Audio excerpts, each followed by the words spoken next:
पिछले दिनों से हम मनुष्य के उद्धार का विषय सीख रहे हैं और हम थोड़ा थोड़ा करके ये विषय सीख रहे हैं।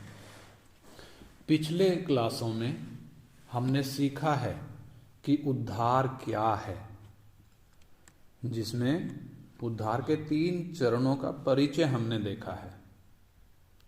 हमने उद्धार के इन 3 चरणों का सिर्फ सारांश ही सीखा है, लेकिन उद्धार के ये तीनों चरणों को हमें विस्तार से सीखना भी बाकी है। प्रभु की मर्जी है तो आने वाले दिनों में हम इन तीनों चरणों को विस्तार से सीखेंगे। इसके अलावा पिछले दिनों हमने सीखा कि मनुष्य की सृष्टि कैसी है।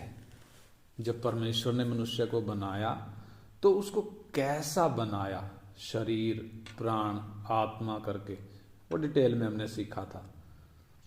परमेश्वर ने हर एक मनुष्य को यूनिक बनाया है, अद्वितीय है। एक व्यक्ति दूसरे व्यक्ति की कॉपी नहीं है, वो हमने सीखा था। इसलिए परमेश्वर की दृष्टि में हर एक व्यक्ति बेशकीमती है।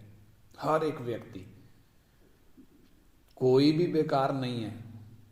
और इसके अलावा हमने सीखा था कि पाप के कारण मनुष्य का पतन कैसे हुआ, यानी इंसान के शरीर पर क्या असर पड़ा, प्राण पर क्या असर पड़ा और उसके आत्मा पर पाप का क्या असर पड़ा, वो चीज हमने सीखी थी। और हमने ये भी देखा था कि मनुष्य को उद्धार की क्यों आवश्यकता है। उद्धार मनुष्य के शरीर को, प्राण को और आत्मा को परमेश्वर की उपस्थिति में बहाल करना है। इस बारे में हमने थोड़ा अध्ययन किया था। आज जो हमारा विषय है, जो हम सीखने जा रहे हैं, परमेश्वर की योजना और उसमें मनुष्य का स्थान, इस विषय को हम मनन करेंगे। जब हम परमेश्वर द्वारा बनाई गई सारी सृष्टि को देखते हैं जो हमारे चारों ओर है, तो हमारे मन में सवाल उठता है कि यह सब कैसे और क्यों बनाया गया है। इसको बनाने के पीछे का उद्देश्य क्या है।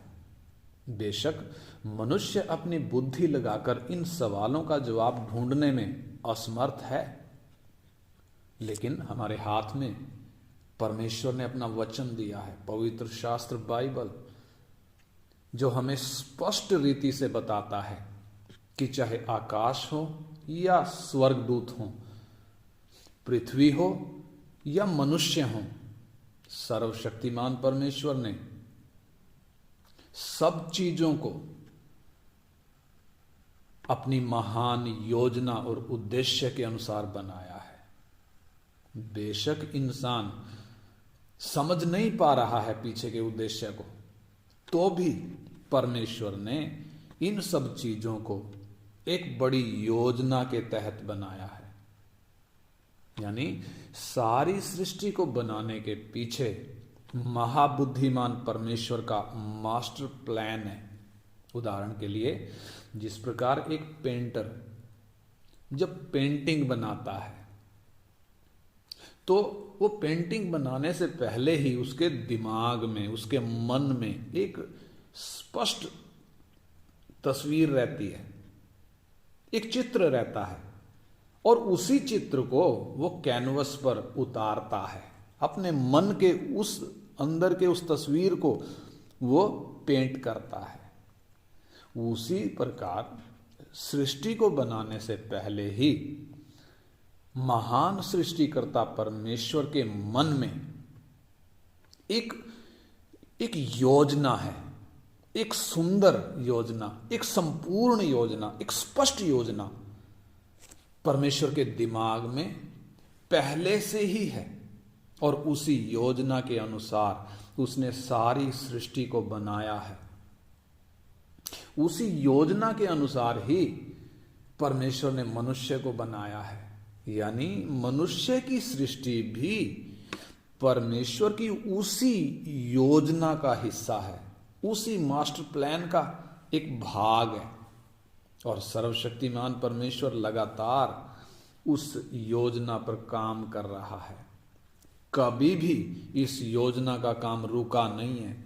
कोरोना काल में भी नहीं। हमने लॉकडाउन देखा पिछले दिनों में, जब पृथ्वी के ऊपर की सारी गतिविधियां रुक गई थीं, जब मनुष्य मौत के डर के मारे घर में दुबका बैठा था। हवाई जहाज, ट्रेन, बसें, कारें, टैक्सी, ट्रक और बाकी सारे जितने भी यातायात के साधन हैं सब बंद हो गए थे। स्कूल हों, कॉलेज हों, ऑफिस, दुकान, बाजार, मॉल, सिनेमा, फैक्ट्री, कारखाने, सब कुछ तो बंद हो गया था। कुछ भी तो नहीं चल रहा था। कितने लोग परेशान हुए, कितनों की नौकरी चली गई। मालूम है ऐसा क्यों हुआ? यह मनुष्य ने नहीं किया, बल्कि सर्वशक्तिमान परमेश्वर ने खुद यह लॉकडाउन लगाया था। इस बात को सुनकर आप कहेंगे कि परमेश्वर ने यह लॉकडाउन क्यों लगाया, क्यों सब कुछ बंद कर दिया? क्योंकि पृथ्वी पर मसीह की दुल्हन तैयार हो रही है, उसकी अंतिम तैयारी चल रही है। यानी अनंत काल तक राज्य करने वाले राजा तैयार हो रहे हैं इस धरती पर। यीशु मसीह अपनी इस कलीसिया को लेने के लिए जल्दी बादलों पर आने वाला है। इसलिए इस लॉकडाउन के द्वारा और आजकल घटने वाली और दूसरी घटनाओं के द्वारा भी परमेश्वर अपनी कलीसिया को फाइनल टच दे रहा है, फाइनल तैयारी कर रहा है। आपने देखा होगा कि जब सब कुछ बंद था तब भी कलीसिया की तैयारी में कोई रुकावट नहीं आई। यानी कलीसिया बिना रोक टोक के जोरों के साथ अपनी तैयारी को पूरा कर रही थी। इस दौरान हमने देखा है कितने नए लोग विश्वास में आए, और बहुत से विश्वासी जो पहले विश्वासी थे वो अलग अलग परिस्थितियों के कारण विश्वास से पीछे हट गए थे, विश्वास में डावाडोल हो गए थे, कमजोर हो गए थे। वो लोग भी इस लॉकडाउन के दौरान परमेश्वर के साथ के उस संबंध में वापिस आए हैं और मजबूत हुए हैं, वचन में, विश्वास में और मजबूत हुए हैं। इसलिए परमेश्वर जो परमाधिकारी है, सारी धरती उसी की है, मानव जाति, संपूर्ण मनुष्य जाति उसी की है, सारी सृष्टि का स्वामी केवल वही है। इसलिए उसको जो अच्छा लगता है वही वो करता है। वो अपनी मर्जी को पूरा करता है, चाहे किसी को अच्छा लगे या ना लगे। जिस मकसद से उसने पृथ्वी और उसकी सृष्टि बनाई है, जिस मकसद से उसने मनुष्य को बनाया है, उस मकसद को वो अवश्य पूरा करेगा। दुनिया की कोई ताकत, दुनिया की कोई सरकार, कोई साम्राज्य, कोई अधिकारी या शैतान की कोई ताकत कितना भी जोर लगा लें, परमेश्वर को अपना मकसद पूरा करने से रोक नहीं सकते। युक्ति परमेश्वर ही की पूरी होगी, किसी मनुष्य की नहीं, शैतान की नहीं, परंतु सर्वशक्तिमान परमेश्वर ही की युक्ति पूरी होगी और वो अपनी योजना को, अपने मकसद को पूरा करेगा और उस पर लगातार वो काम कर रहा है। और जब हम परमेश्वर की योजना को देखते हैं, इसमें खासियत है, जैसे परमेश्वर सिद्ध है उसी प्रकार उसके महान ज्ञान के अनुसार, उसके दिव्य ज्ञान के अनुसार उसकी योजना भी सिद्ध है। और सिद्ध के साथ साथ ये संपूर्ण है। सिद्ध का मतलब इंग्लिश में परफेक्ट, यानी परमेश्वर की उस योजना में कहीं पर भी कोई कमी, कोई गलती, कोई खामी या कोई त्रुटि नहीं है। उसमें सुधार की कोई गुंजाइश भी नहीं है। जब हम इंसानों की, जहां तक बात है, हम इंसानों की जहां तक बात है, हम कैसे सीखते हैं? हम गलती कर करके सीखते हैं। हम गलतियों से सबक लेकर सुधार करते हैं। लेकिन परमेश्वर ऐसा नहीं है, क्योंकि परमेश्वर तो सिद्ध है, परफेक्ट है, और उसकी बुद्धि भी सिद्ध है। इसलिए उसकी योजना भी कैसी है? बिल्कुल परफेक्ट है। और परफेक्ट के साथ साथ परमेश्वर की ये योजना संपूर्ण भी है। संपूर्ण का मतलब परमेश्वर ने इस योजना में पहले से ही एक एक बारीकी का ध्यान रखा है। उदाहरण के लिए, आदम के गिरने के बाद उसके छुटकारे के इंतजाम को अचानक इस योजना में जोड़ा नहीं गया, बल्कि सर्वज्ञानी परमेश्वर ने पहले से ही, जगत की सृष्टि के पहले से ही हर एक चीज को ध्यान में रखकर यह योजना में शामिल किया हुआ है। हर एक चीज को ध्यान में रखा है। उदाहरण के लिए, प्रभु यीशु हमें कह रहे हैं, लूका 12 अध्याय उसका 7 वचन जब हम पढ़ते हैं, उधर लिखा है, तुम्हारे सिर के सब बाल भी गिने हुए हैं, इसलिए डरो नहीं। यानी हमारे सिर के सारे बाल भी गिने हुए हैं। हमें नहीं मालूम कि मेरे सिर पर कितने बाल हैं, और सिर के बालों को गिनना हमारे लिए संभव भी नहीं है। लेकिन कितना अद्भुत बात है कि हमारे बनाने वाले ने हमारे सिर के सारे बाल भी गिनकर रखे हैं। यानी आपको अपने जीवन भर में किस किस चीज की जरूरत पड़ेगी, आप कितने क्विंटल गेहूं या चावल खाएंगे, कितनी रोटियां खाएंगे, आप कितने जोड़ी कपड़े पहनेंगे, आप कितने रुपए अपने जीवन भर खर्च करेंगे, आपको कौन सी चीज की जरूरत पड़ेगी, आपको कौन सी गाड़ी की जरूरत पड़ेगी, ये सब सृष्टिकर्ता परमेश्वर ने पहले से ही, हमारे बनाने से पहले ही हिसाब में ले रखा है, और समय पर देगा। चाहे हम उस पर विश्वास करें या ना करें, वो समय पर देगा। हम मनुष्यों के साथ क्या समस्या है? हम संघर्ष क्यों करते हैं अपने जीवन में?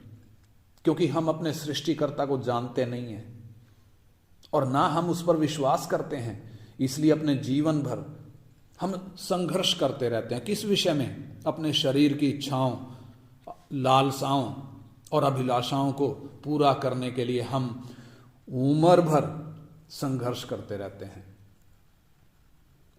मनुष्य परमेश्वर की योजना को समझता नहीं है। क्यों नहीं समझता है? क्योंकि हम मनुष्यों की बुद्धि छोटी है, और दूसरे ये पाप के कारण दूषित हो चुकी है। इस कारण मनुष्य के लिए परमेश्वर की उस योजना को समझना असंभव है। परमेश्वर की योजना की जहां तक बात है, परमेश्वर की ये महान योजना किसी के सोच विचार में या स्वप्न में भी कभी नहीं आई। इसलिए पवित्र शास्त्र बाइबल कहता है, उसका जब हम पहला कुरिन्थी 2 अध्याय उसका 9 और 10 वचन पढ़ते हैं, उधर लिखा है, परंतु जैसा लिखा है, जो बातें आंख ने नहीं देखी और जो कान ने नहीं सुनी और जो मनुष्य के चित्त में भी नहीं चढ़ी, वे बातें ही हैं जो परमेश्वर ने अपने प्रेम रखने वालों के लिए तैयार की हैं। और 10 में लिखा है, परंतु परमेश्वर ने उनको अपने आत्मा के द्वारा हम पर प्रकट किया, क्योंकि आत्मा सब बातें वरन परमेश्वर की गूढ़ बातें भी जांचता है। परमेश्वर की जिस योजना को मनुष्य तो क्या, स्वर्गदूत भी जानते नहीं है। यानी मनुष्य हो या स्वर्गदूत, किसी आंख ने उसको देखा नहीं, किसी कान ने उसकी चर्चा कभी सुनी नहीं, और किसी के सोच विचार में, किसी के स्वप्न में भी वो चीजें आई नहीं है जो परमेश्वर ने अपने प्रेम रखने वालों के लिए तैयार की है। जाहिर सी बात है, जब उस महान योजना को स्वर्गदूत भी नहीं जानते तो मनुष्य के लिए उस योजना को समझना क्या आसान है? असंभव है। लेकिन जब परमेश्वर ने मनुष्य को अपनी उस महान योजना के अंतर्गत बनाया है तो क्या परमेश्वर मनुष्य पर प्रकट नहीं करेगा? जरूर करेगा।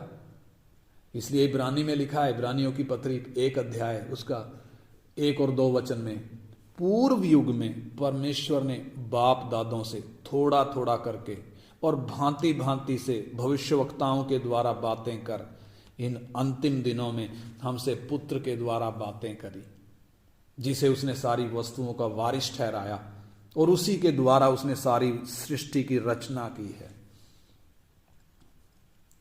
यानी थोड़ा थोड़ा करके पूर्व युग से परमेश्वर प्रकट करते आ रहा है, क्योंकि महाबुद्धिमान परमेश्वर की यह योजना हम मनुष्यों की इस छोटी सी बुद्धि में आना समझना बहुत मुश्किल है। इसलिए हमारे समझने की उस क्षमता के अनुसार, उस कैपेसिटी के अनुसार परमेश्वर अपनी योजना को थोड़ा थोड़ा करके हम मनुष्यों पर प्रकट करते आ रहा है। और जैसे जैसे वो अपनी योजना को हम पर प्रकट कर रहा है वैसे वैसे हमारे सामने उस योजना की तस्वीर थोड़ा कुछ साफ होती जा रही है। बेशक परमेश्वर का बनाया हुआ वो पहला आदम पाप में गिर गया तो भी अब तक सब कुछ पूरी तरह से परमेश्वर की योजना के अनुसार चल रहा है। परमेश्वर ने पहले भविष्यवक्ताओं के द्वारा थोड़ा थोड़ा करके प्रकट किया, फिर अंत के दिनों में यीशु मसीह के द्वारा और अब अपने आत्मा के द्वारा उसको और प्रकट किया है। प्रभु यीशु ने बोला, मैं जाऊंगा और तुम्हारे लिए एक सहायक भेजूंगा जो तुम्हें सब बातें सिखाएगा। इसलिए परमेश्वर के आत्मा के द्वारा परमेश्वर अपने लोगों पर वो बातें प्रकट कर रहा है जो कभी आंख ने नहीं देखी, जो कभी कान ने नहीं सुनी। यानी अपनी उस महान योजना को, अपने उस मास्टर प्लान को। इसलिए पहला यूहन्ना 3:2 में लिखा है, पहला यूहन्ना 3 अध्याय का 2 वचन में तो लिखा, हे प्रियो, अब हम परमेश्वर की संतान हैं और अभी तक यह प्रकट नहीं हुआ कि हम क्या कुछ होंगे, परंतु इतना जानते हैं कि जब वो प्रकट होगा तो हम उसके समान होंगे, क्योंकि उसको वैसा ही देखेंगे जैसा वो है। यानी परमेश्वर की उस योजना की पूरी तस्वीर हमें कब मालूम पड़ेगी? जब हम स्वर्ग में पहुंचेंगे। हम क्या कुछ होंगे वो तभी मालूम पड़ेगा। लेकिन इतना है कि अभी हम परमेश्वर की संतान हैं और हमारा प्रभु प्रकट होने वाला है और हम उसको आमने सामने देखेंगे कैसा, जैसा वो वास्तव में है। और जब हम उधर पहुंचेंगे तभी हमें परमेश्वर की योजना की वो पूरी तस्वीर साफ साफ दिखेगी, तभी हम उसको सही तरीके से समझ भी पाएंगे और तभी हम उसकी उस सुंदरता को निहार पाएंगे, उसकी तारीफ भी कर पाएंगे। तो जब हम परमेश्वर द्वारा बनाई गई इस विशाल सृष्टि को देखते हैं, ध्यान से जब हम अपने चारों ओर की चीजों को देखते हैं तो हर एक चीज उस बनाने वाले महान सृष्टिकर्ता परमेश्वर के स्वभाव को दर्शाती है। हर एक चीज इस दुनिया में, हर चीज में एक अद्भुत शक्ति है, एक एनर्जी है जिसकी कल्पना हम अपनी बुद्धि से या अपने ज्ञान के द्वारा नहीं कर सकते, कल्पना भी नहीं कर सकते। इतनी एनर्जी है, क्योंकि इसे मनुष्यों ने नहीं बनाया या ये विस्फोट के द्वारा नहीं आई, बल्कि महान बुद्धिमान परमेश्वर के द्वारा बनाई गई है। इसलिए हर एक चीज में एनर्जी है, शक्ति है। एक छोटे से परमाणु से लेकर छोटा सा एक अणु, हर एक चीज में यह शक्ति भरी हुई है और उसके हर एक हिस्से को समझना हमारे लिए असंभव है। आपको यकीन नहीं होगा यदि मैं कहूं कि एक पेड़ में इतनी ऊर्जा भरी है, इतनी ऊर्जा भरी है कि भारत जैसे विशाल देश की ऊर्जा की जरूरत को 15 साल तक एक पेड़ पूरा कर सकता है। एक औसत पेड़ 15 साल तक पूरे भारत की ऊर्जा जरूरत को पूरा कर सकता है। एक पेड़ में उतनी ऊर्जा है। परमाणु रिएक्टर की बात नहीं कर रहा मैं, कोयले की बात नहीं कर रहा, बल्कि एक औसत पेड़।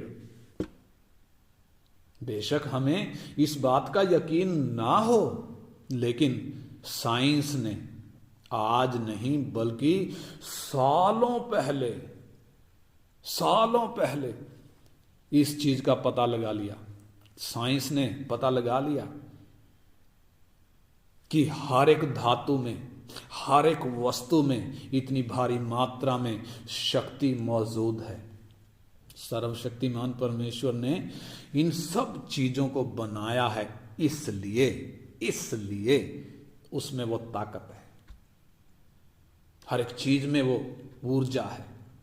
हर एक छोटी से छोटी चीज की रचना परमेश्वर की उस महान बुद्धिमत्ता और उसके उस परफेक्ट दिमाग को दर्शाती है। वो कितना परफेक्ट है, वो कितना सिद्ध है। हर एक चीज की रचना ये साफ हमें बताती है। हम जानते हैं कि कैसे एक छोटा सा बीज एक बड़े पेड़ में विकसित हो जाता है और उसके हर एक भाग में एक ऐसा सिस्टम होता है जो अपने आप काम करता है। और यदि हम उसको समझकर देखें तो उनका ये काम कितना अद्भुत है। उदाहरण के लिए हम जमीन से जब पानी निकालते हैं तो हम बोर करते हैं, सबमर्सिबल बोर लगाते हैं जो जमीन के नीचे से सैकड़ों फीट नीचे से पानी निकालकर हमारे घर पर रखी हुई छत पर रखी हुई टंकी में चढ़ाता है। इसके लिए हम मशीनों का इस्तेमाल करते हैं, जमीन में बोर करते हैं। उसमें कितनी चीजों की जरूरत पड़ती है, मोटर की जरूरत पड़ती है, बिजली की जरूरत पड़ती है, तब जाके कहीं बोर लगता है और तब जाके कहीं पानी ऊपर चढ़ता है। लेकिन कभी आपने किसी पेड़ पर ध्यान दिया है? उसमें परमेश्वर ने ऐसा सिस्टम लगाया हुआ है, ऐसा बोर किया हुआ है जो जमीन के नीचे से पानी और खुराक निकालकर पेड़ के हर एक हिस्से में पहुंचाता है। पत्तों तक, टहनियों तक, कलियों तक, हर एक हिस्से में क्या पहुंच रहा है? जमीन के नीचे से पानी और खुराक। यदि इन पेड़ पौधों के लिए भी हमें बोर करना पड़ता, हमारी ड्यूटी यदि परमेश्वर लगा देता, तो आप अंदाजा लगाइए धरती पर कितने पेड़ होते। यानी परमेश्वर के कामों को जब हम देखते हैं कितना अद्भुत है। इसके अलावा गर्भ में पलने वाले बच्चे के बारे में सोचकर देखें, कैसे एक छोटा सा सेल, एक छोटी सी कोशिका एक बच्चे में तब्दील हो जाती है धीरे धीरे बढ़ते बढ़ते। उसके लिए कितना अद्भुत, कितना अनुकूल वातावरण बनाकर दिया जाता है, ये अपने आप नहीं बनता। और उस वातावरण में, उस अनुकूल, उस अद्भुत वातावरण में वो पलता है, धीरे धीरे एक बच्चे में तब्दील हो जाता है। और जब वो पैदा होता है तो उसके लिए हर एक जरूरी विटामिन, प्रोटीन हमें किसी दुकान से खरीद कर लाने पड़ते तो क्या होता? हमें खरीद कर नहीं लाने पड़ते, बल्कि जिस दिन वह पैदा होता है ना, उसी दिन मां की छातियों में उसके लिए ऐसा दूध भरा होता है जिसमें हर जरूरी विटामिन, प्रोटीन भरपूर मात्रा में होते हैं, संतुलित मात्रा में होते हैं, ना ज्यादा ना कम।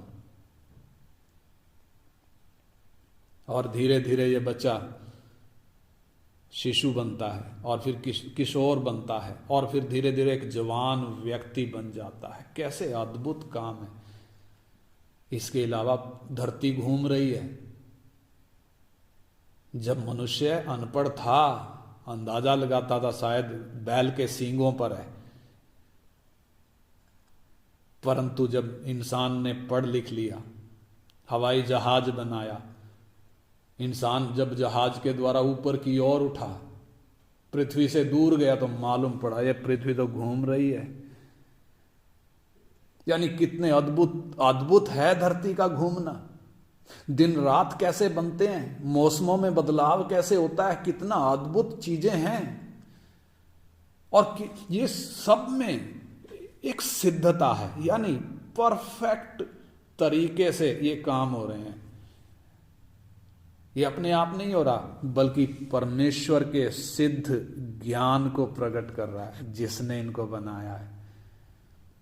साइंस अंदाजा लगाता है कि एक विस्फोट हुआ, एक बड़ा बिग बैंग हुआ, और उस विस्फोट के कारण धरती बन गई और अलग होकर घूमने लगी। जरा सोच कर देखें, यदि ऐसे विस्फोट के कारण धरती घूमती तो उसकी चाल में, उसकी स्पीड में धीरे धीरे कमी आती, और एक टाइम आता वो घूमना बंद कर देती। लेकिन यही साइंस जो ये अंदाजा लगा रहा है कि विस्फोट हुआ, इसी साइंस ने मालूम कर लिया है कि इस धरती की चाल में आज तक, अभी तक भी कोई बदलाव नहीं आया। क्यों नहीं आया? क्योंकि सिद्ध परमेश्वर ने इस धरती को बनाया है और इसको आज्ञा दी है, और परमेश्वर की आज्ञा के कारण धरती ने घूमना शुरू किया है। इसलिए अरबों सालों बीतने के बाद भी आज तक ना तो इसकी स्पीड बदली, ना तो इसका मार्ग बदला। इससे हमें क्या मालूम पड़ता है? ये अपने आप नहीं बनी, ये विस्फोट से नहीं बनी, बल्कि सिद्ध परमेश्वर ने इसको बनाया है। इसलिए बड़े सिद्धता के साथ ये अपने काम को कर रही है। और जैसे जैसे इंसान परमेश्वर की बनाई हुई चीजों को ध्यान से देखकर सीख रहा है, तो इंसान हैरान है कि ये सब हो कैसे रहा है। इसलिए जब हम रुक कर इस विशाल ब्रह्मांड की चीजों को ध्यान से देखते हैं, तो परमेश्वर के बारे में हमारा दृष्टिकोण बदल जाता है। भजन संहिता 8 अध्याय में उसका 3 और 4 वचन, भजन संहिता 8 अध्याय का 3 और 4 वचन में पढ़ता हूं। जब मैं आकाश को, जो तेरे हाथों का कार्य है, और चंद्रमा को और तारागण को देखता हूं जो तूने नियुक्त किए हैं, तो फिर मनुष्य क्या है कि तू उसका स्मरण रखे, और आदमी क्या है कि तू उसकी सुधि ले। इसका मतलब, जब मैं आकाश को, सूरज, चांद, तारों को देखता हूं, इतने बड़े और विशाल हैं, तो इंसान की औकात क्या है? अंदाजा लगाया जाता है कि ब्रह्मांड में लगभग 100 अरब गैलेक्सियां हैं, 100 अरब गैलेक्सी, और एक गैलेक्सी में लगभग 100 अरब तारे हैं, ऐसा साइंस के द्वारा अंदाजा लगाया जाता है। और जब हम अपनी गैलेक्सी के बाहर खड़े होकर देखेंगे तो हमारा सौरमंडल हमें कैसा दिखाई देगा? अपनी गैलेक्सी में हमारे सौरमंडल की कितना बड़ा हमें दिखाई देगा, कैसी स्थिति दिखेगी? वो एक सुई की नोक जितना ही दिखाई देगा सौरमंडल, पूरा सौरमंडल।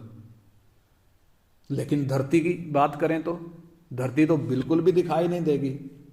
और धरती पर चलने फिरने वाले इस मनुष्य को देखें तो ये तो दिखेगा क्या? इसलिए लिखा है मनुष्य क्या है कि तू उसका स्मरण करे, आदमी क्या है कि तू उसकी सुधि ले।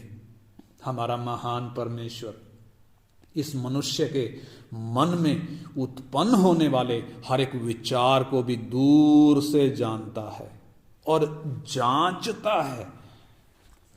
इससे आप अंदाजा लगा सकते हैं कि सृष्टिकर्ता परमेश्वर कितना महान है, कितना महान है। लेकिन इंसान अपने इस महान सृष्टिकर्ता को जानता नहीं है, बल्कि उसके खिलाफ बचपन से ही बलवा करते आया है। फिर भी परमेश्वर की भलाई को आप देखें कि परमेश्वर एक एक को स्मरण करता है, एक एक के सिर के बालों को गिनकर जानता है। कितना अद्भुत है।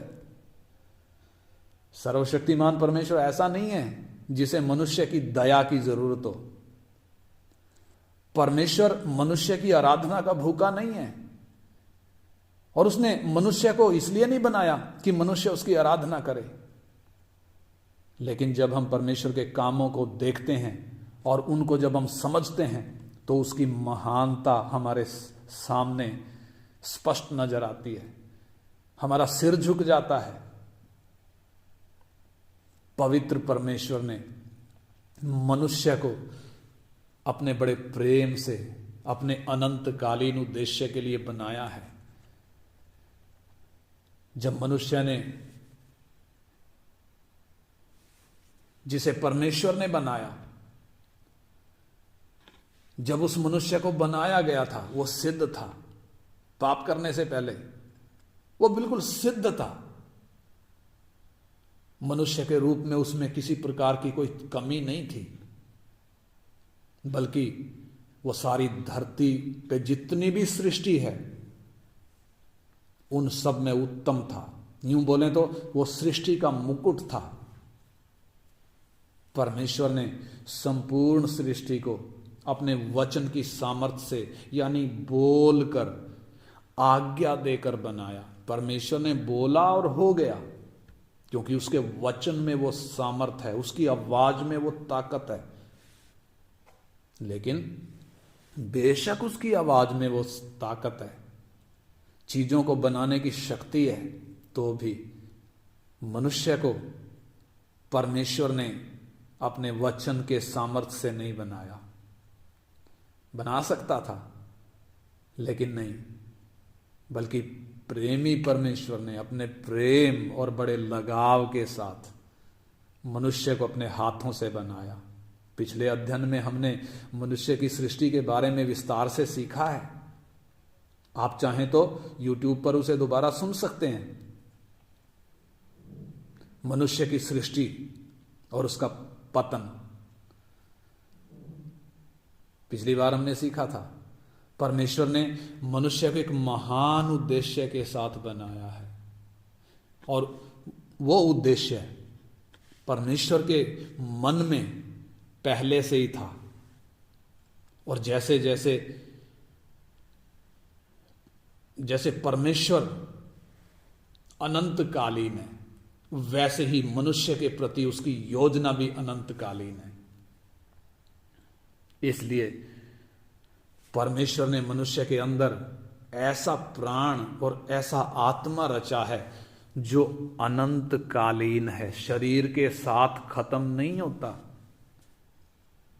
परमेश्वर ने मनुष्य को उसकी उत्पत्ति से ही अपने मास्टर प्लान के अंतर्गत बनाया है। और जब हम मनुष्य की सृष्टि को देखते हैं तो परमेश्वर ने मनुष्य को अपने स्वरूप और समानता में बनाया है।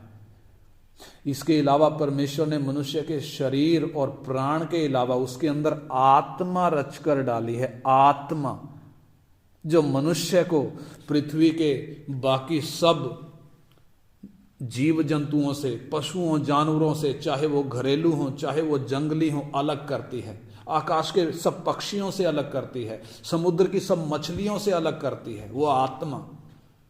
क्योंकि जानवरों में, पशु पक्षियों में शरीर और प्राण तो है लेकिन आत्मा नहीं है, और यह आत्मा मनुष्य में है। और मनुष्य की यह उत्पत्ति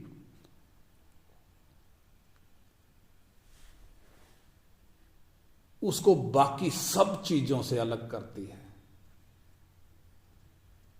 परमेश्वर ने मनुष्य को अपने स्वरूप और समानता में इसलिए बनाया ताकि वो परमेश्वर के साथ नजदीक का संबंध बनाकर रह सके, नजदीक के संबंध में बढ़ सके। इस प्रकार आरंभ से ही जब हम मनुष्य की उत्पत्ति को देखते हैं तो परमेश्वर के साथ उसके उस नजदीकी संबंध का हमें कुछ आइडिया हो जाता है कि मनुष्य के प्रति परमेश्वर की वो योजना, वो उद्देश्य कितना बड़ा है। इसलिए इतना नजदीक बनाया है, इसलिए अंदर आत्मा रचा है, इसलिए अपने स्वरूप समानता में बनाया है। परमेश्वर का कितना घनिष्ठ संबंध है मनुष्य के साथ। किसी और सृष्टि के साथ ऐसा नहीं है, किसी और प्राणी के साथ ऐसा नहीं है, यहां तक कि स्वर्गदूतों के साथ भी नहीं। क्योंकि स्वर्गदूत भी परमेश्वर के स्वरूप समानता में बनाए नहीं गए, केवल मनुष्य ही है जो परमेश्वर के स्वरूप समानता में बनाया गया है। लेकिन जब मनुष्य पाप का गुलाम बन गया, आत्मिक रूप से जब वो अंधा हो गया, तो परमेश्वर की उस महान योजना से दूर भटक गया, यहां तक कि वो परमेश्वर का दुश्मन बन गया। परमेश्वर का वचन कहता है बैल, गधा, ये जानवर अपने मालिक को पहचानते हैं। कुत्ते को हम देखें अपने मालिक को पहचानता है, लेकिन मनुष्य अपने मालिक को नहीं पहचानता। इसलिए बचपन से ही अपने सृष्टिकर्ता के विरुद्ध बलवा करता आया है। परंतु जब हम सर्वज्ञानी परमेश्वर के प्रेम और उसके अनंत ज्ञान को देखते हैं, परमेश्वर का वचन कहता है रोमियो की पत्री 11 अध्याय उसका 33 से 36 वचन जब हम पढ़ते हैं, रोमियो की पत्री 11 अध्याय 33 से 36, आहा परमेश्वर का धन और बुद्धि और ज्ञान क्या ही गंभीर है, उसके विचार कैसे अथाह और उसके मार्ग कैसे अगम है। प्रभु की बुद्धि को किसने जाना, या उसका मंत्री कौन हुआ, या किसने पहले उसे कुछ दिया है जिसका बदला उसे दिया जाए। क्योंकि उसी की ओर से और उसी के द्वारा और उसी के लिए सब कुछ है, उसी की महिमा युगान युग होती रहे, आमीन, हालेलुया। परमेश्वर का धन, उसकी बुद्धि, उसका ज्ञान क्या गंभीर है। सर्वज्ञानी परमेश्वर अपने पूर्व ज्ञान में जानता था कि मनुष्य उसकी आज्ञा का उल्लंघन करेगा, पाप का गुलाम बन जाएगा, उसकी परमेश्वर की आज्ञा को तोड़कर अपनी इच्छा के अनुसार जिएगा।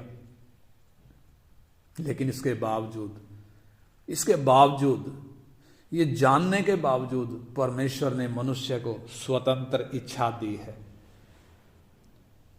उसे अपने सृष्टिकर्ता के समान बनने का मौका दिया है। इसलिए इंसान बेशक बलवा करके पाप में गिर गया तो भी परमेश्वर ने उसे नाश नहीं किया, बल्कि सर्वज्ञानी परमेश्वर अपने भविष्य ज्ञान में पहले से ही जानता था कि इंसान गिरेगा, इसलिए इंसान के छुटकारे का प्रावधान परमेश्वर ने अपनी योजना में जगत की उत्पत्ति के पहले से ही कर दिया। जगत की उत्पत्ति के पहले से ही परमेश्वर ने अपनी योजना में इंसान के छुटकारे का प्रावधान किया हुआ है। पाप में गिरे हुए मनुष्य का उद्धार अचानक नहीं बनाया गया। अचानक बनाया गया कोई प्रोग्राम नहीं है कि एक्सीडेंटली इंसान पाप में गिर गया तो अचानक परमेश्वर को उसके उद्धार का प्रबंध करना पड़ा। ऐसा नहीं है। सर्वज्ञानी परमेश्वर ने पाप में गिरे हुए मनुष्य को फिर से अपनी उपस्थिति में बहाल करने के लिए उसको बनाने से पहले ही इंतजाम किया हुआ है। इसलिए परमेश्वर का वचन कहता है, प्रकाशित वाक्य 13:8 में लिखा है, परमेश्वर का मेमना जगत की उत्पत्ति के समय से घात हुआ है। क्यों घात हुआ है? मनुष्य के उद्धार के लिए, उसको परमेश्वर की उपस्थिति में बहाल करने के लिए। यानी परमेश्वर से बलवा करने के कारण परमेश्वर यदि चाहता तो मनुष्य को उसके हाल पर छोड़ सकता था ताकि वो अनाज्ञाकारिता का फल भुगते और हमेशा के लिए पाप में नाश हो जाए। लेकिन परमेश्वर ने ऐसा नहीं किया। क्यों?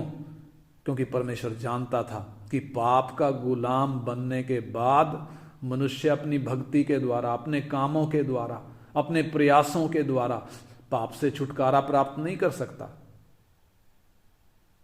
मनुष्य का उद्धार करने यानी उसको फिर से परमेश्वर के पुराने संबंध में फिर से बहाल करने की दिशा में कभी भी पहला कदम इंसान ने नहीं उठाया, बल्कि हर बार पहला कदम प्रेम करने वाले परमेश्वर ने उठाया है। मनुष्य ने पाप करने के बाद परमेश्वर को नहीं ढूंढा, उसने अपनी गलती का अफसोस नहीं किया। फिर भी हम देख सकते हैं परमेश्वर खुद उसके पास अवसर के साथ आया, लेकिन मनुष्य फिर भी अपनी गलती पर पछताने की बजाय परमेश्वर की ओर उंगली उठा रहा है। और जब हम उस आदम की उस शिकायत को देखें तो कैसे शिकायत कर रहा है? जैसे कि परमेश्वर ही सारी समस्याओं की जड़ है। यानी उसने उसको पत्नी देकर जैसे गलत कर दिया हो। आदम क्या कह रहा है? उत्पत्ति 3:12 जब हम पढ़ते हैं उधर लिखा है, आदम कह रहा है, जिस स्त्री को तूने मेरे संग रहने को दिया है उसी ने उस वृक्ष का फल मुझे दिया और मैंने खाया। यानी जब हम आदम की इस बात को गौर करते हैं हमें क्या मालूम पड़ता है? पाप की ताकत कितनी घातक है। आदम की सोच कैसे बदल गई, आदम को कैसा कठोर कर दिया।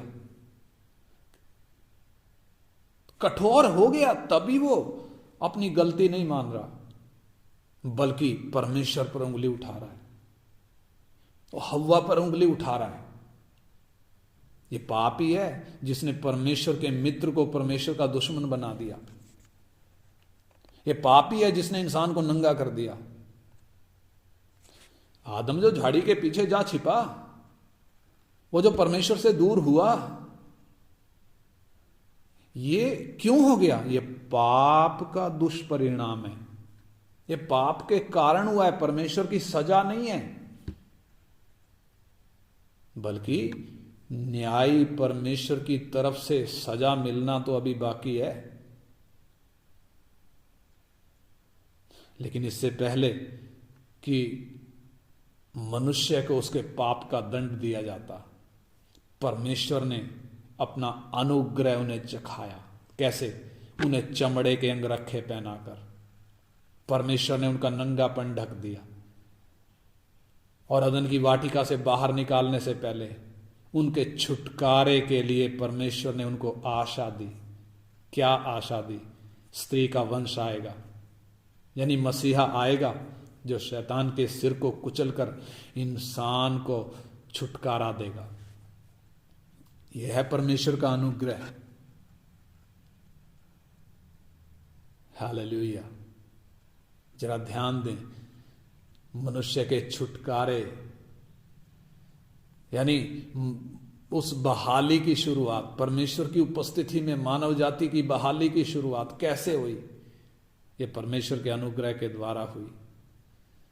मनुष्य ने जो पाप किया, परमेश्वर के न्याय के अनुसार उसे तो वहीं पर भस्म हो जाना चाहिए था।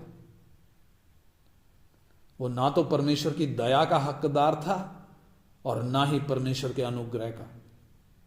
लेकिन इससे पहले कि पापी मनुष्य को पवित्र परमेश्वर के सामने से दूर हटाया जाता और न्याय के अनुसार उस पर सजा डाली जाती, उस इंसान ने अनुग्रहकारी परमेश्वर के अनुग्रह का स्वाद चखा।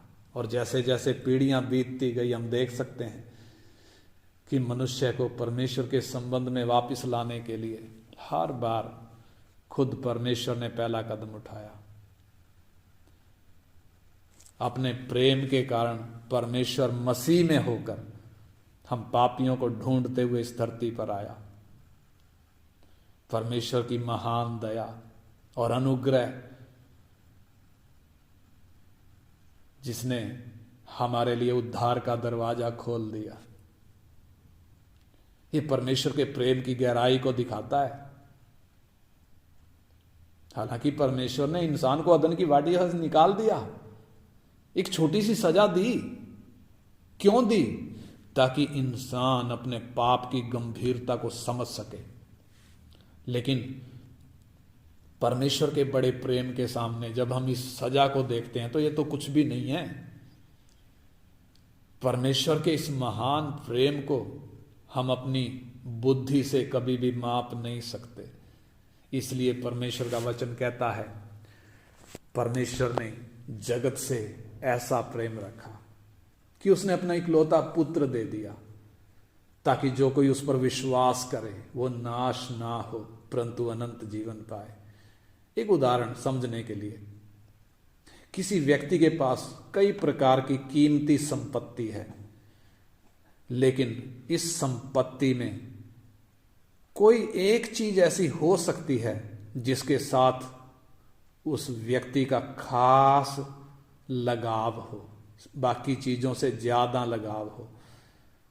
परमेश्वर की नजरों में सारी सृष्टि में मनुष्य ऐसी ही एक कीमती चीज है, सारी सृष्टि में,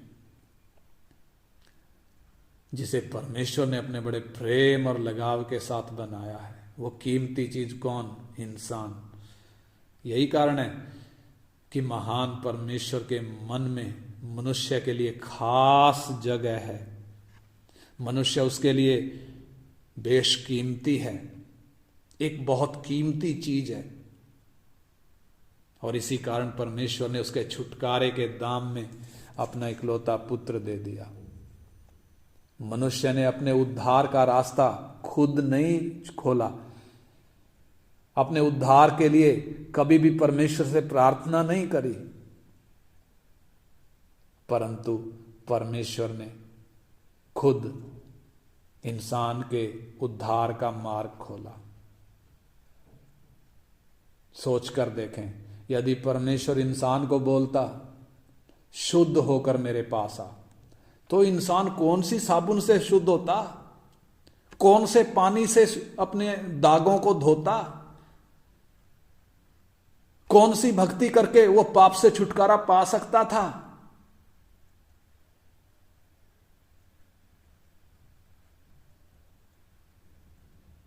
ये परमेश्वर ही है जो अपने अनुग्रह के द्वारा इंसान के उद्धार का मार्ग खोल रहा है।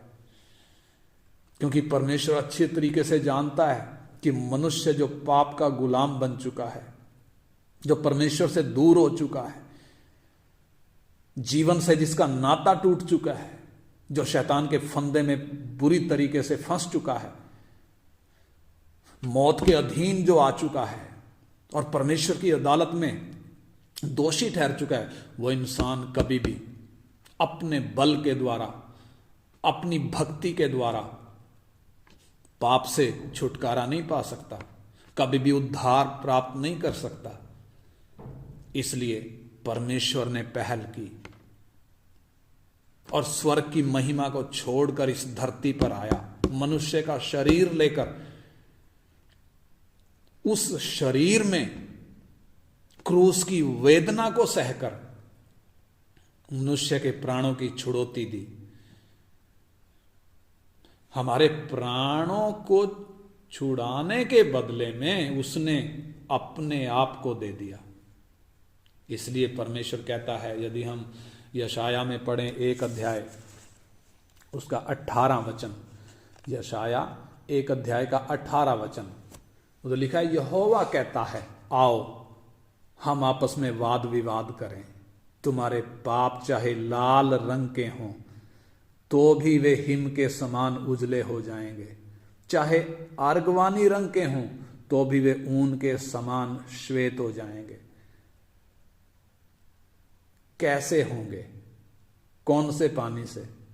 कौन से साबुन से? ये किसी पानी या किसी साबुन या सज्जी से नहीं हो सकते। परमेश्वर जो पवित्र और धर्मी है, उसने यीशु मसीह के द्वारा हमारे पापों के लिए दुख उठाया। क्रूस पर पाप के दंड को सहा, ताकि जो लोग यीशु पर विश्वास करें वे उद्धार पाएं।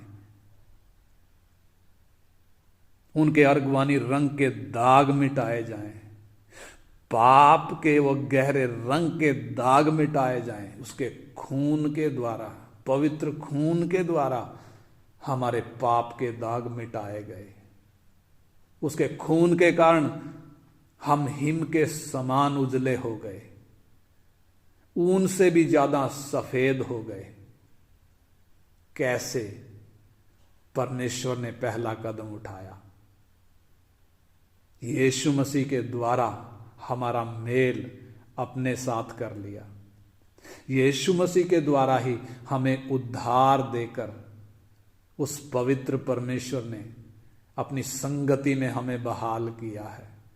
नए सिरे से जन्म देकर हमें परमेश्वर के राज्य में प्रवेश कराया है। जरा सोच कर देखें, कितनी बड़ी कीमत उसके लिए परमेश्वर ने चुकाई है, कितनी बड़ी कीमत चुकानी पड़ी है। इसलिए इस उद्धार के विषय में लिखा है, यह बहुत बड़ा उद्धार है, यह सदा काल का उद्धार है, जिसके द्वारा परमेश्वर हमारी आत्मा और प्राण के साथ व्यवहार कर रहा है। बेशक हमारे शरीर में कोई बदलाव नहीं है, शरीर में कोई महिमा नहीं दिखती है, लेकिन हमें मिली हुई हर एक आत्मिक आशीष हमारे आत्मा से संबंधित है, हमारे प्राण से संबंधित है, शरीर से नहीं, हमारी आत्मा से संबंधित है। क्योंकि परमेश्वर पवित्र है, पाप को सहन नहीं कर सकता। इसलिए मनुष्य जब पाप में गिर गया था, पवित्र परमेश्वर के साथ उसके संबंध पर असर पड़ा। परमेश्वर क्या चाहता था? परमेश्वर तो चाहता था कि अनंत काल तक मनुष्य उसके साथ वास करे, लेकिन पाप के कारण मनुष्य परमेश्वर के साथ उस संबंध में बना नहीं रह सका। परंतु अब परमेश्वर ने हमारे छुटकारे के लिए बड़ी भारी कीमत चुकाई है। यीशु मसीह के द्वारा हमें उद्धार देकर वो हमें उस संबंध में फिर से लेकर आया है, ताकि हम परमेश्वर की योजना में, उस मास्टर प्लान में जिसमें हमें बनाया गया, उसमें फिर से शामिल हो सकें।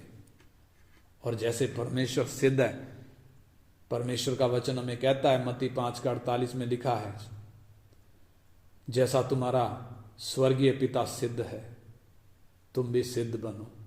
प्रभु यीशु ने कहा, जैसे परमेश्वर सिद्ध है, हम भी उसके वचन के द्वारा, उसके पवित्र आत्मा के द्वारा सिद्ध बन सकें, ताकि हम परमेश्वर के साथ अनंत काल तक राज्य करने के योग्य हो सकें। ये तभी संभव होगा जब हम परमेश्वर का वचन सीखकर उसका पालन करेंगे और अपने जीवन में परमेश्वर के आत्मा को पूरे अधिकार और पूरी आजादी के साथ काम करने देंगे, ताकि हम परमेश्वर के साथ अनंत काल तक राज्य करने के योग्य हो सकें। और यह तभी संभव हो पाएगा जब हम परमेश्वर का वचन लगन के साथ सीखेंगे, जब हम परमेश्वर के वचन में खड़े होंगे, जब हम परमेश्वर का वचन पालन करेंगे। उसमें मेहनत है। जब हम अपने जीवन में परमेश्वर के वचन को काम करने देंगे, परमेश्वर के आत्मा को जब हम अपने जीवन में काम करने देंगे, पूरी आजादी के साथ, पूरे अधिकार के साथ, जब परमेश्वर का वचन, परमेश्वर का आत्मा हम में काम करेगा, निश्चय हम भी परमेश्वर की तरह सिद्ध बनेंगे। निश्चय हम भी उसकी उस महान योजना में शामिल हो सकेंगे। इसलिए आइए हम प्रार्थना करें। हमारी क्या प्रार्थना होनी है? प्रभु, इस वचन में मुझे खड़ा कर। प्रभु, ये वचन सीखने के लिए मुझ में वो लगन दे। और प्रभु, अपना आत्मा जो तूने मेरे जीवन में दिया है, जिसके द्वारा मैंने यीशु को अपना प्रभु माना है, अपना उद्धारकर्ता माना है, प्रभु आपका वो आत्मा मुझ में पूरी आजादी के साथ और पूरे अधिकार के साथ खुलकर काम करे। उसके लिए प्रभु मैं अपने जीवन को आपके हाथ में सौंपता हूं। आइए हम सब प्रार्थना करें। Hallelujah, hallelujah, hallelujah. पिता, हम आपका धन्यवाद करते हैं। आपके वचन के द्वारा हमने सीखा प्रभु, कितनी महान योजना से आपने हमें बनाया है। जब हम आपसे दूर थे प्रभु, हम आपसे प्रार्थना नहीं कर रहे थे कि हमारा उद्धार हो जाए। हम तो अपने पापों में खेल रहे थे, हम तो अपनी लालसाओं में जी रहे थे, परंतु आपने हमारे जीवन में हस्तक्षेप किया। आपने अपना प्रकाश हम पर चमकाया प्रभु। हम जो नशे में थे, आप हमें होश में लेकर आए, ताकि होश में आकर हम अपनी हालत को समझ सकें। और आपने हमें, हमारी हालत हमें समझाई प्रभु। मसीह यीशु के द्वारा आपने हमारे प्राणों की छुड़ौती दी। और फिर से प्रभु आपने हमारा मेल अपने से किया। ये हमारे कामों के कारण नहीं हुआ प्रभु, ये हमारी भक्ति के कारण नहीं हुआ प्रभु, हम आपको ढूंढ रहे थे इसलिए नहीं हुआ प्रभु। ये आपका अनुग्रह है। आपने वो पहला कदम उठाया ताकि मैं पापी आपकी महान योजना में शामिल हो सकूं। प्रभु आपने अपना वचन मेरे हाथ में दिया। प्रभु आपने अपना आत्मा मेरे जीवन में दिया। मैं प्रार्थना करता हूं प्रभु, हम में से प्रत्येक जन आपके आत्मा को अपने जीवन में पूरे अधिकार के साथ, पूरी आजादी के साथ हम कार्य करने दें, ताकि जैसे आप सिद्ध हैं प्रभु, हम भी सिद्ध हो सके और अनंत काल के लिए प्रभु आपके साथ रहने के योग्य हो सकें। आपकी आमद जो निकट ही है, सारी धरती की परिस्थितियां बता रही हैं प्रभु, आपका आना बहुत नजदीक है। इससे पहले कि आप आए, हम में से प्रत्येक जन आपकी आमद के लिए तैयार हो सकें। आप हमारी सहायता करें। आपके हाथ में प्रभु हम अपने जीवनों को सौंपते हैं, यीशु मसीह के नाम में मांगते हैं, आमीन, आमीन।